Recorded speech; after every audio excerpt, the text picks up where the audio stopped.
It's really good to understand how people were living here for centuries and millennia before Europeans came over, and really understanding all the food and flavors that they were utilizing. My name is Sean Sherman. I own the company The Sous Chef. Our company focuses on indigenous foods.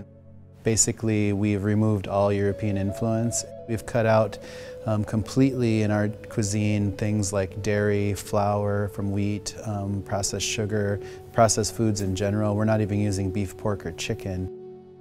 So what we're doing right now is we have a pop-up dinner featuring a guest chef from the Southwest, the talented chef Carlos Baca, and we are putting on a 5-course dinner to really showcase the food and flavors of his region.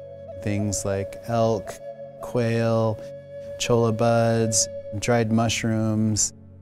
So my name is Carlos Baca. I am from the Southern Ute Reservation in southwestern Colorado. Been in the food industry for 20 years with a sole focus on indigenous foods now for almost 6. One thing about myself with my food is that I'm very heavy on foraging. So a lot of what is going to be here today, I got up in the San Juan Mountains in Colorado, out in the desert in New Mexico. My interest in all of this really just comes from my own heritage, because I grew up on Pine Ridge Reservation in South Dakota. For me, just having a long career as a chef in the Minneapolis area, and I tried many different cuisines, it just made sense at a certain point to really go back to my own heritage, because there was so little representation of Native American foods out there.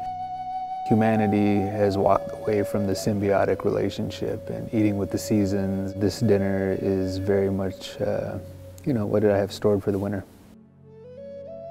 To understand what Native American food is, it's really just looking back at history and looking back at regions and understanding how people utilized wild foods and agriculture and the wild game that was there, the cooking techniques they utilized, food preservation techniques. We prioritize all of our purchasing from indigenous vendors first off. So for example, we buy all of our fish from the Red Lake Reservation, and we buy all of our hand-harvested wild rice from various reservations throughout Minnesota.